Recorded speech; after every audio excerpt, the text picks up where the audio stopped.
Hi, good morning, and thank you for joining me in my shop here on July 5th. Another day that's going to be hot here, but you know, what I'm calling hot here would be cool by many people's standards in the world now. So the high here is going to be 24, and hot here is 30, 31. Kind of unbearably hot is 33, but that almost never happens. So that's the situation here. Now, what I've got in front of me are two almost identical radios that I want to compare their performance. Now, it's a little tricky with these two radios. They aren't the same. They kind of look the same at first, but they aren't. This one's got two bands in it, broadcast and shortwave. This is just a broadcast receiver over here. This one's using a different tube set. You see the tube there, and you look over here, it has a cap on it. That would make this the older radio, but I'm not even sure that that's really the case. They're probably made within a year or two of each other. The other really big problem with comparing these two radios' performance is their antennas, or lack thereof. So you can see the loop antenna on the back of this version of the radio. There is no loop antenna back here. There's nothing but a wire, and you must make a connection to an external, either an external loop antenna or more likely a wire antenna. So comparing these guys is difficult. Here in my shop it's particularly difficult. There's all kinds of noise and interference and weak signals here. So I'll do my best so we can kind of perceive the difference between the two radios if there is anything to perceive. And the very first thing though I must make absolutely sure of is when I plug them in. I'm going to plug them into my service outlet over here, which goes to an isolation transformer. These are not polarized plugs, and I have to make sure that when they're plugged in, the B minus prong, which on this one I've marked, can you see the little mark there? So this would be what should go into the wide prong in an outlet, and I got to get the same thing happening with this one. So the first step is to figure out which is which here. I did check the schematic. There is one of these that goes straight to the chassis no matter what, no matter how the switch is set here. I'm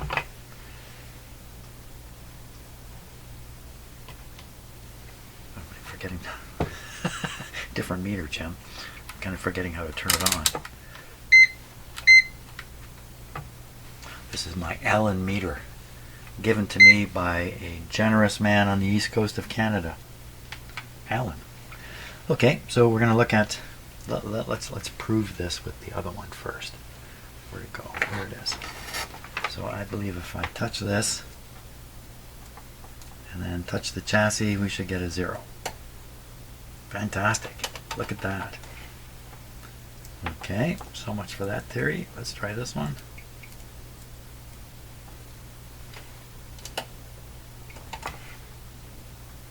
What is going on here? Am I not on the right radio? Sure I am. Oh, not the chassis, the B minus wire. B minus wire. Wrong, doing the wrong thing here. Of course, if we'd gotten a reading there, that would have been a problem actually. So we got to look at the B minus wire on these radios, just to be sure about things. Now I'm trying to remember that I completed the alignment on this radio earlier. I'm not even sure. Okay, let's try this now. Excuse me. So we'll get on the grounded one here, and we'll pick off the B minus. I think we do it right there, and there's the 0. Okay, now we got to do the same thing with this one. So we'll just pick one of these two at random. And we'll pick the B minus. Right there. 0. Now we'll try the other side. Just to prove me wrong. No 0. So this side would be the, what we would call the wide plug.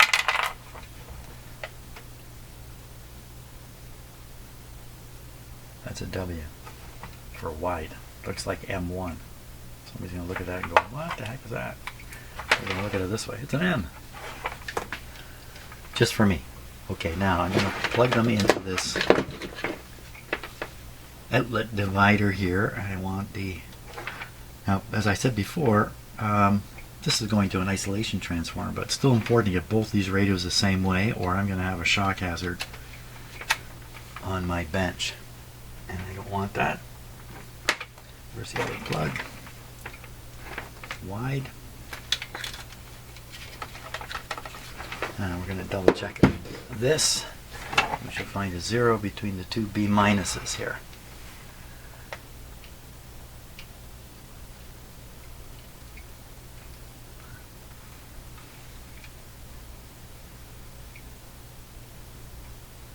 And there's the 0. Okay, that's good enough.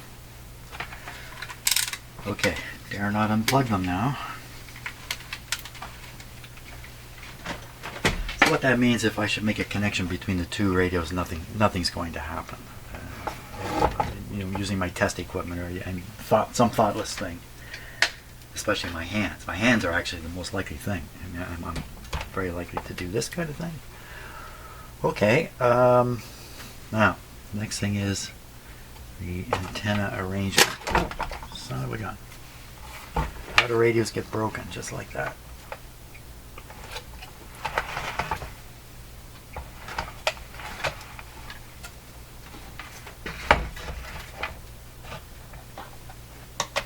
So we have this one connected to the antenna. So we're going to start with this one. And I think what I'm going to do is I'm just going to run through the AM band. And then we'll do this with both radios. The problem here is I can't do this simultaneously as much. Well, I could try. But I think there's a problem. I have to have this loop energized by my outdoor antenna and then hanging near this radio. Could be simply like that. But then I have to have this one wired in. So can I put the loop on and then bring a wire over? Is that a fair comparator? Hey, maybe we'll find out with a little bit of experimenting. Good. Okay, I think we're ready to go. If you're hearing a bit of a roar, it's the air conditioner in my house going in the background. So what I've done, I'm going to try to run both radios simultaneously. We'll see what happens. I've picked a loop here which has more turns in it than that other one you saw, in the hopes that the little higher impedance might be less of a short being put on the antenna that's coming in here. If I use a loop like this, that's just basically a short going on the antenna. Then I'm going to run a wire over to this radio, which I've done from this loop. You can see the clip leading on it there. So this guy's getting his long wire feed, and this guy's getting a loop, and we're going to find out what happens. So let me turn on the power here. There we go. How come this light didn't come on? How come this light didn't come on?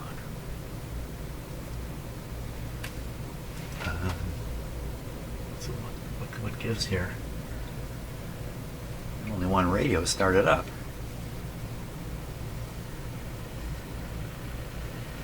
Is that right? I can't turn this radio down all the way.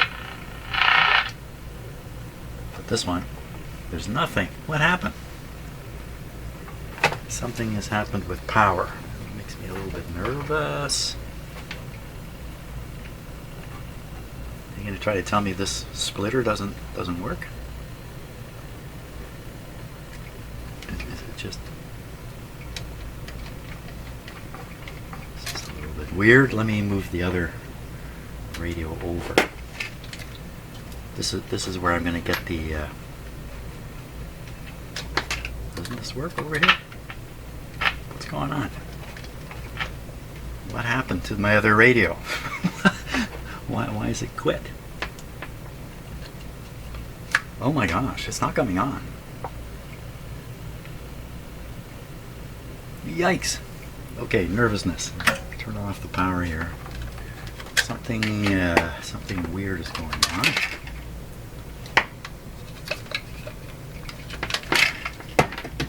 Straight in. Nothing. What goes on in my shop that every time I go to do something, something else looms up? Okay, did I somehow grab a wrong plug? I couldn't possibly grab the wrong plug. That's not possible.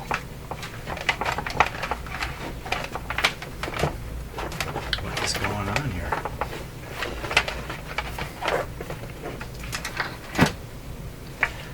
Okay, hang on a second here. This is why I don't like having a lot of wires on my bench or tools or stuff.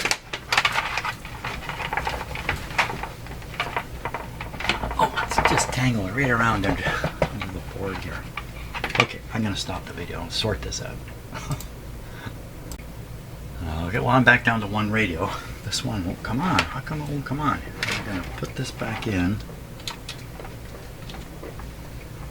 and turn on the power. There's nothing.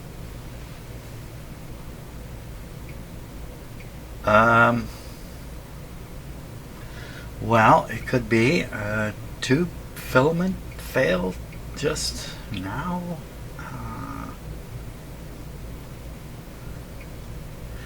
Wow, I don't like the situation here. The switch on this radio is broken. Has it fallen into the off position now? And before it was stuck in the on position, now it's stuck in the off position.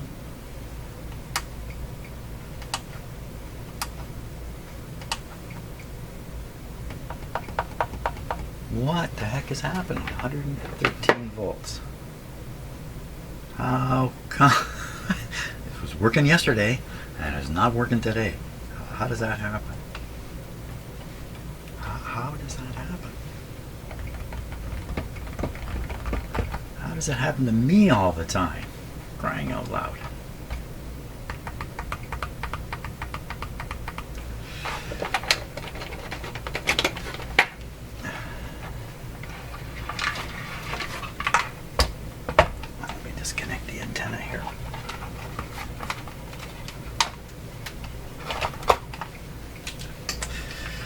Holy smokes. This is not at all what I was thinking of doing today. So power's coming in. Wires are still connected. So we'll turn the power on and look for voltage across the switch. If the switch is open, there'll be voltage there. And that'll answer the question. And that's probably what's going to happen here. Okay, let me turn on my meter. Okay, we're going to practice, although this is pretty easy to do, but it is full power. I tell you, this capacitor is pretty darn close. Let's just move them over a little bit.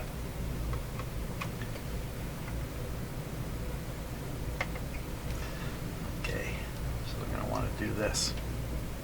Do that and take a voltage reading. Okay, I'm going to go power on again. Oh my god, I left the power on, but I pulled the plug out. Ooh, bad boy. Okay, there we go. Power back on. And the light did not come on. Does not appear to be operating. Go across the switch. I had a conversation in the last video. Should I change the switch here? And I decided no. Well, maybe it's got other ideas. There we go. There it is. Don't move. 6 volts. What's that? There we are.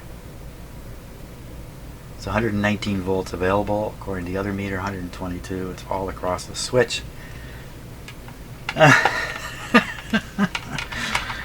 Yeah, it's a setback, but not unexpectedly in a way. Oh my gosh. Well, my options are I could just short the switch out with a piece of wire, radio's on permanently, back to using a power bar or plug it in and out thing. Could do that. That is a cheap and easy way to go. No risk. Nothing's going to go wrong, but you're going to have a radio nobody can turn off with the switch. The next option is replace this guy entirely.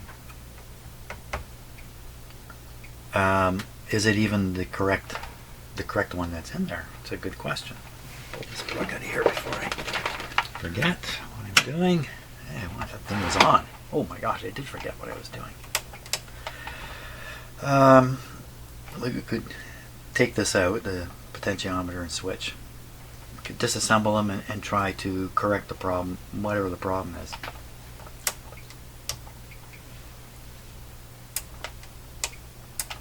Could operate the switch until it turns on and then leave it, but that's not, I mean, obviously now there's a chance that even if it did start working, eventually the switch will go off again, which is why soldering these together is kind of a good idea. Just eliminates the switch problem completely. I do have a lot of switch pieces. I do have a lot of volume controls. Do I have one that's appropriate? Well, let's check the size of this one and just see what's up here.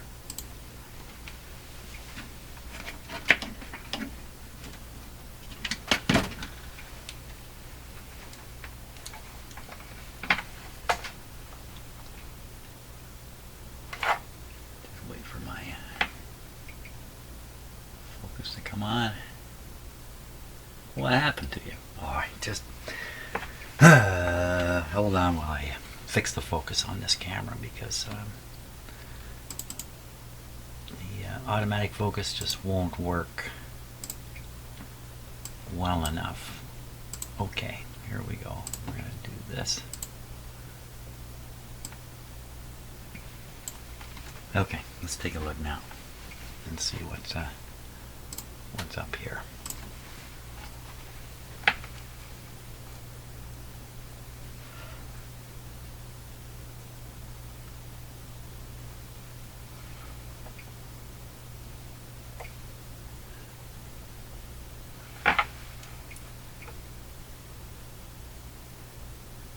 Single pole, single throw, SPST. I don't see any values written here. Looks like there's something right there, but it's not. It's just that. Yeah. So we don't know what's in here unless I put an ohm meter on it. Let's try that out.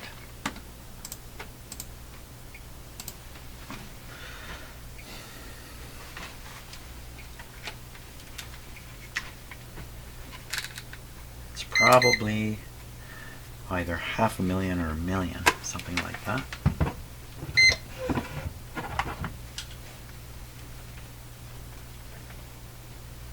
So I'm just going to go across the outside terminals. Yeah, it's in a circuit, so who's to say? So it's 500,000. The one that's in there is 500,000. And we'll look at the schematic now and see what the schematic has to say about this.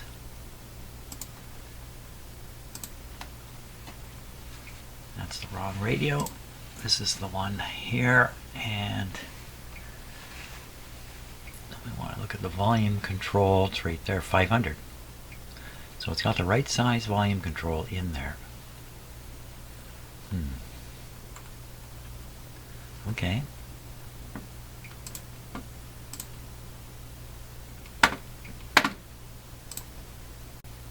Okay, so what I'm thinking again is don't jump to the most dramatic approach of repair right away, because that usually comes along with a lot of risks and stuff. What if I can spray some cleaner inside the switch housing? I can gap this a little bit, and we're going to fire a pile of cleaner in there. Just in case. Maybe that's all it needs.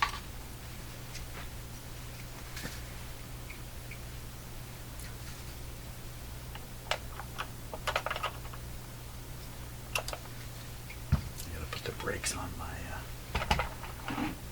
platform here. The rotating platform is helpful, but other times, no, it's a problem.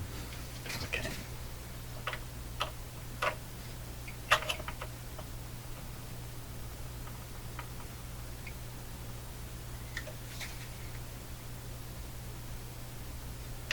no idea where this is actually going to spray. Whether it's going to go in there or not.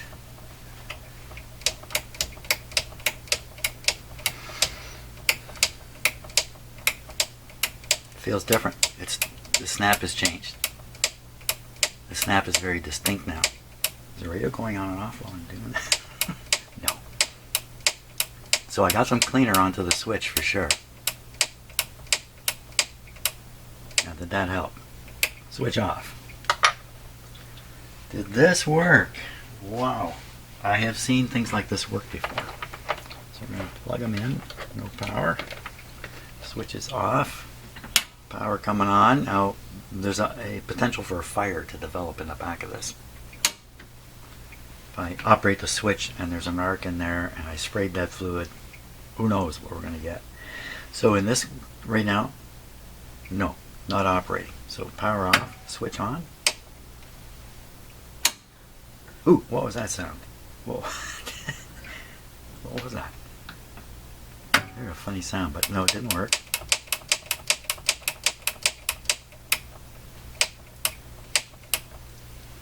Off. On. No. Do I dare do it like this now? What else could go wrong in that switch? Could the stuff like fly apart and energize the chassis or something? I don't know. It's a plastic housing. She's dead. Okay, so the switch is on. We're going to double check the voltmeter again.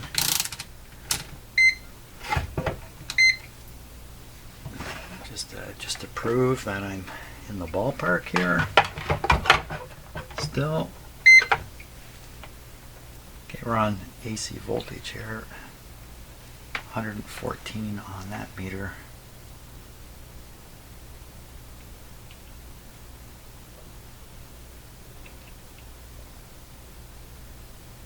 There it is. The switch is pooched in the off position now. So I can't other than the shorting thing. My gosh. What's this radio worth? It's only worth $150 anyway. Coffee break time, that's for sure. While I think about this.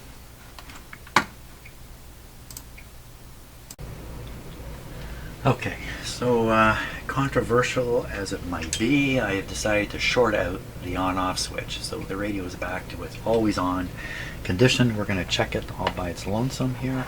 Power is off right now. Okay, here we go. There we go. So we're back in business. Doesn't matter what position the switch is in. Good.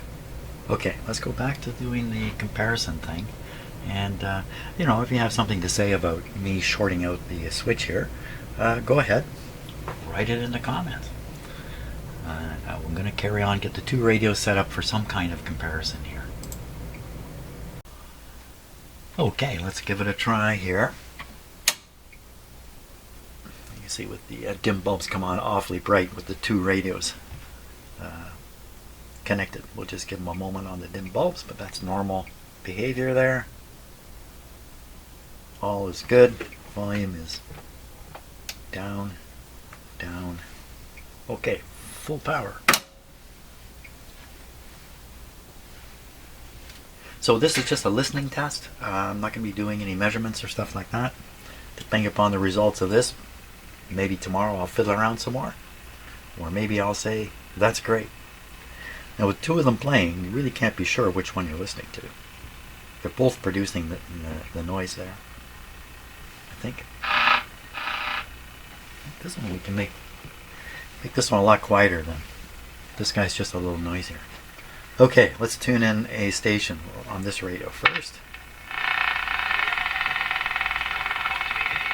We'll go for the strong one.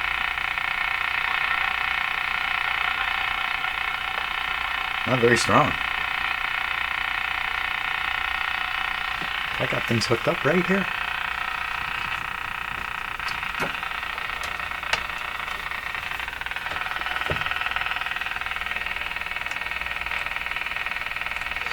So I disconnected the connection from the loop here over to this radio, the sending loop.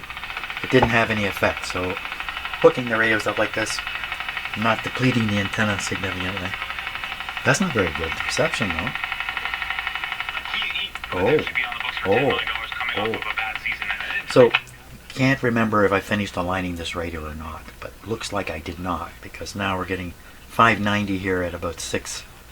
See what his health is, you see how he's responding. In 6 weeks' time, when he starts throwing again, that will give you information to help you determine, tender him, you have to maybe work at it. Okay, now we'll try this guy. Yates, that's a possibility, but I think the is you just get him throwing again and see what it's like in 6 weeks' time. Yeah. Okay, so all of this is to say, as we talk about 2024 trades, basically I'm at a point where I don't think the assumption should be, hey, you sell off. What did we come up with? I think we ran through the numbers and who's locked in for next year, and it's like, okay, well, if you have $40-50 million to spend to supplement this core, Getting a good chance to hear that interference that goes on in here every morning. The ticking. in the wild card picture, but you're certainly, like, the path to being on the level of the Yankees or the Orioles is so dramatic. Okay, let's try a weaker station now. Yeah, the Orioles are just so much better. We'll try 820 in Hamilton.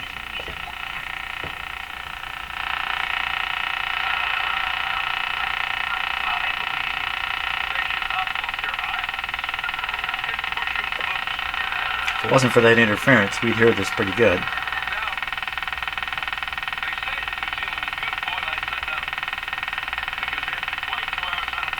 So that's from Hamilton. We could have landed on a tiny iceberg, and it could have been just two penguins, and I would have been thrilled to see them. And I would have preferred...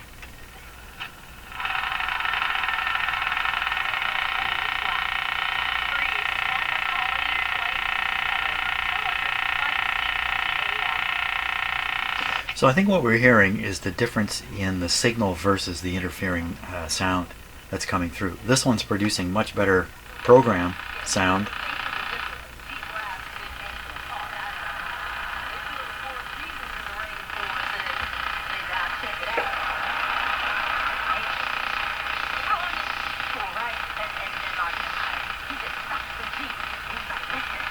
It's probably copyrighted material.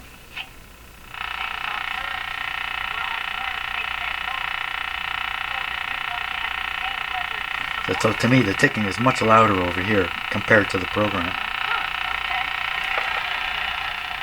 No shock. The tone quality is different between the two radios also. This has got more bass, less treble, it's less shrill. It sounds better.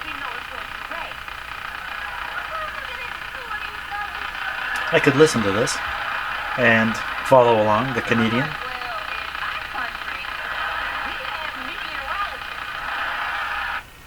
We have meteorologists in this country too, but poor, I feel sorry for them.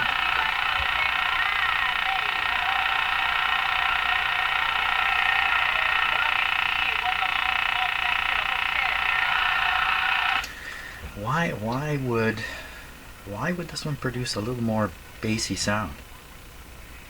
I don't know. Okay, let's pick another station. We'll go way up here. 1580, I think it is. See if we can pick that up.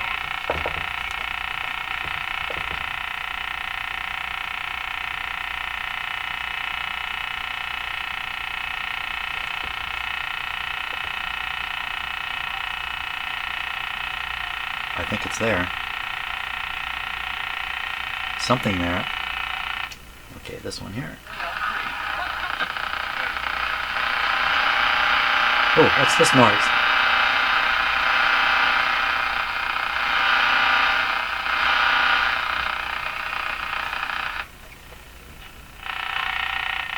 No such noise over here.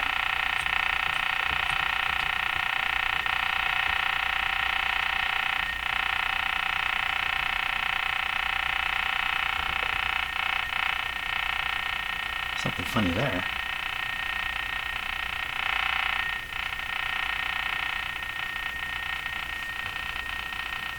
Funny ringing sound.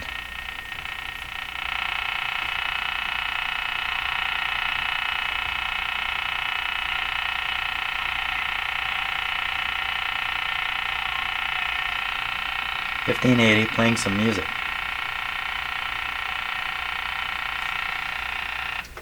Hard to hear under the over the interference.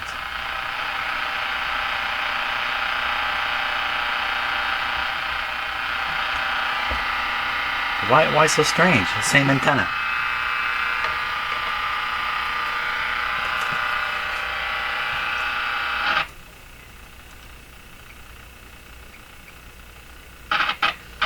It's connected through a resistor here,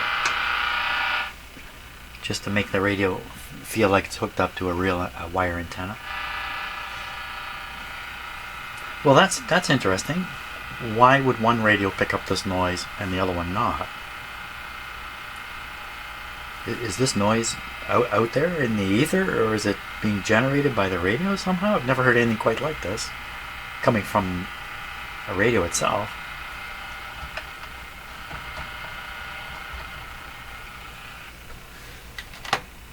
And if it is an actual noise in the ether, how come this guy's not hearing it?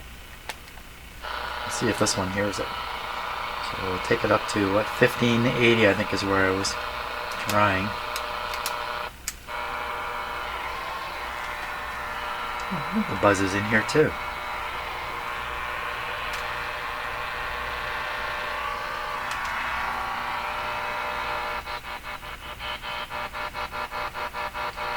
$15.80 isn't.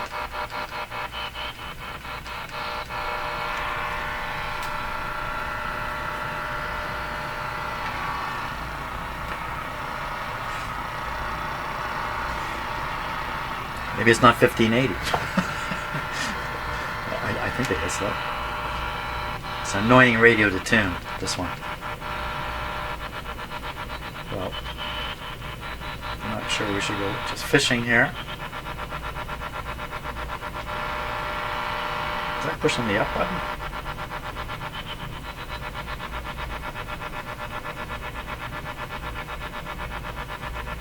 I'm listening to the noise.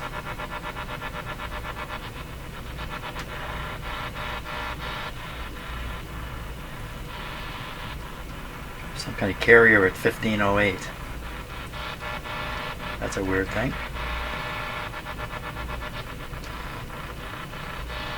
This is picking up all kinds of stupid stuff here. Another thing at 1480.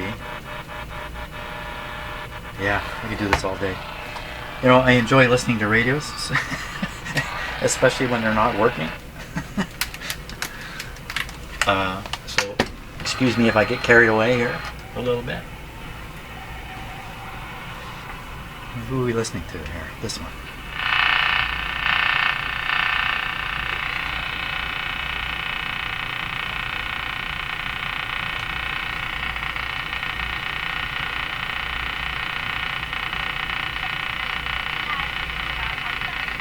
Okay, this is probably 1150 here.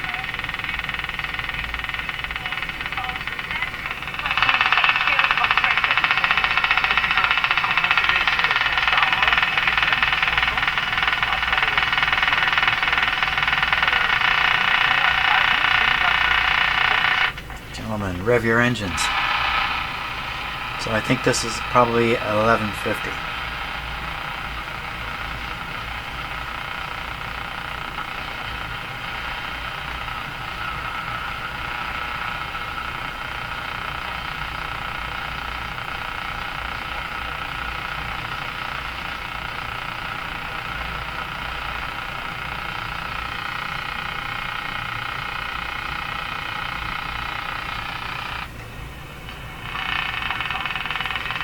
Well, we can hear something on this radio now.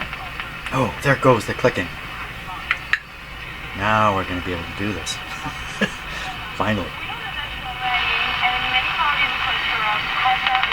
No, don't go. Go away.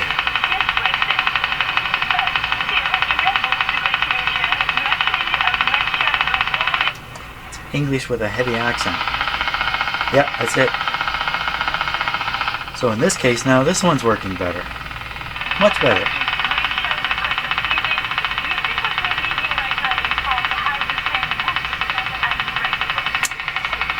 Okay. There's another one.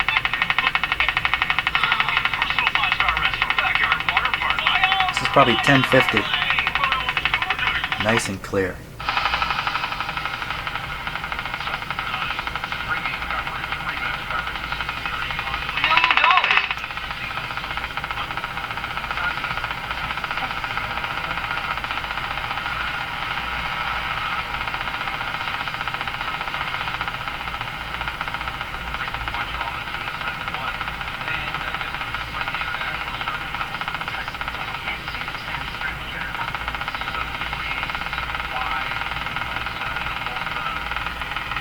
So that's around 1020.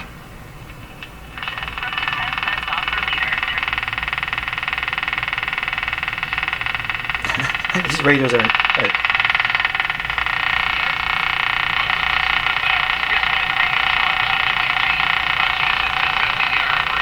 you just said TSN 1050. Did you hear him? That's it there. Okay, we can compare these two now. Despite the noise.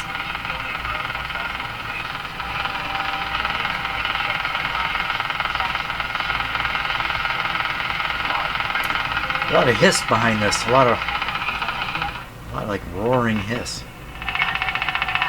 Yeah, I can hear here, but here it's not just a hiss. It's an interfering signal. Okay, let's go down. Next station below. Oh, that darn interference. You know. This one. Yeah, reception qualities seem very similar now.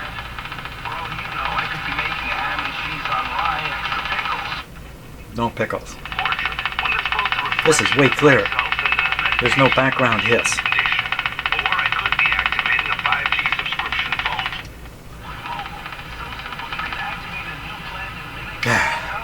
Goodbye. Don't come back this time. Let's go way back down here again. This is 680. It's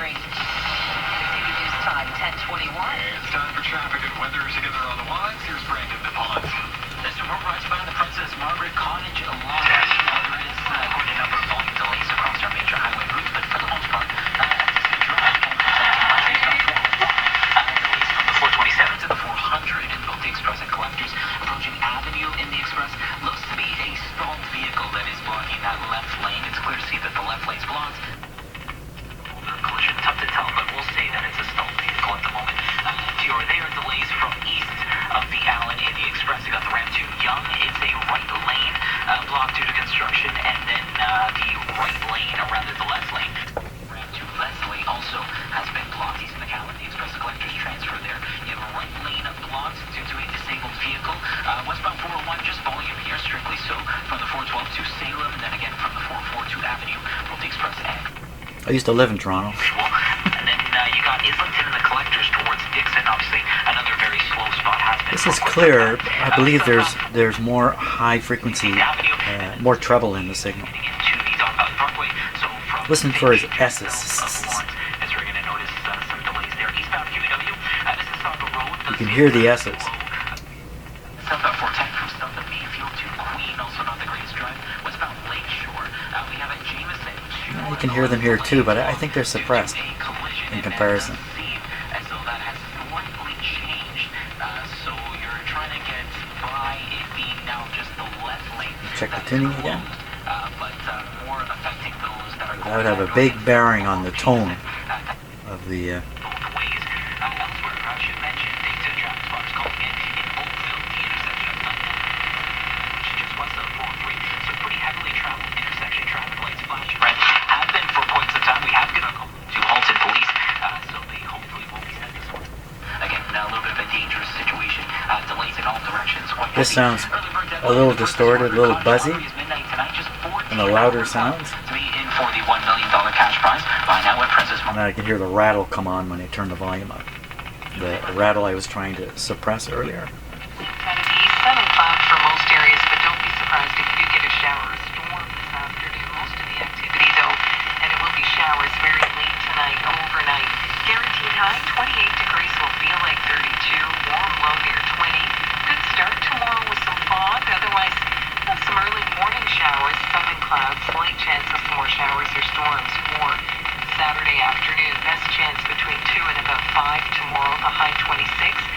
you got to listen to the weather. If you live here, when the weather comes on, everybody gets quiet and listens to it.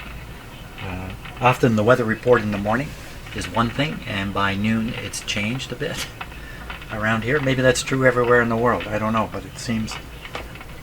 What's that crackling there? The volume control. And giving an extra 20% off. Imagine. Or is this a sound you can't hear when you turn the volume up?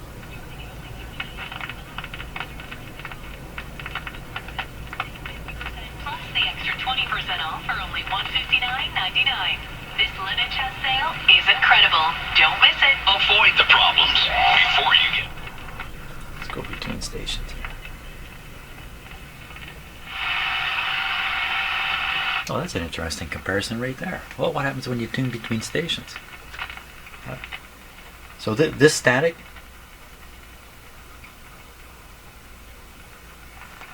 that was here. It really sounds like a breakdown, like an internal tube breakdown, as a guess.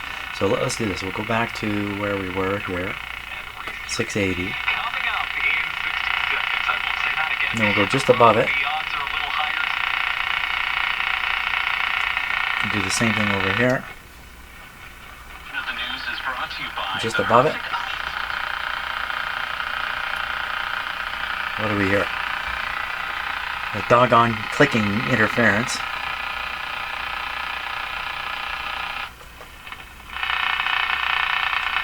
So this sounds much more shrill, for sure. Like there's no bass over here.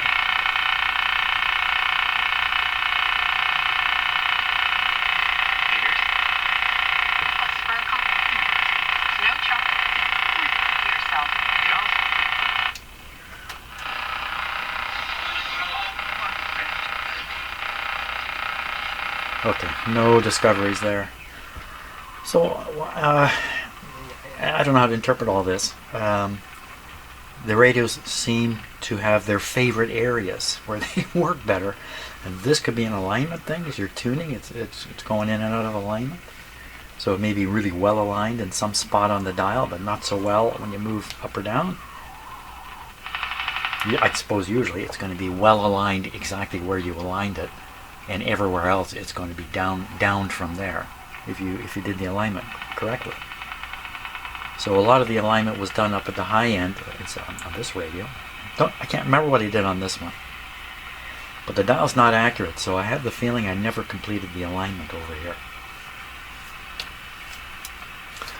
Okay, let's turn them off. Ooh, can't turn this one off. Turn it off this way. Okay, I think one more day with these guys. I have to double check or complete the alignment on this radio, do another comparison of the two of them, and I didn't play the shortwave side on here because this guy can't compete in that territory. So that's something we should have a listen to too. So there we are, two Baby Champ radios. Yeah, are they champs? Okay, well, thanks a lot for watching today, and as I'll probably be in here tomorrow, and I'm anxious to get outside again because there's only so much good weather. The winter is coming. It's hard to believe it, but it is coming. So best to make use of the outdoor time while you can. That's kind of a Canadian thing here. Although we do a lot of outdoor stuff in the winter. Like for instance, I shovel the driveway a lot. Okay, thanks for watching. See you on the next video.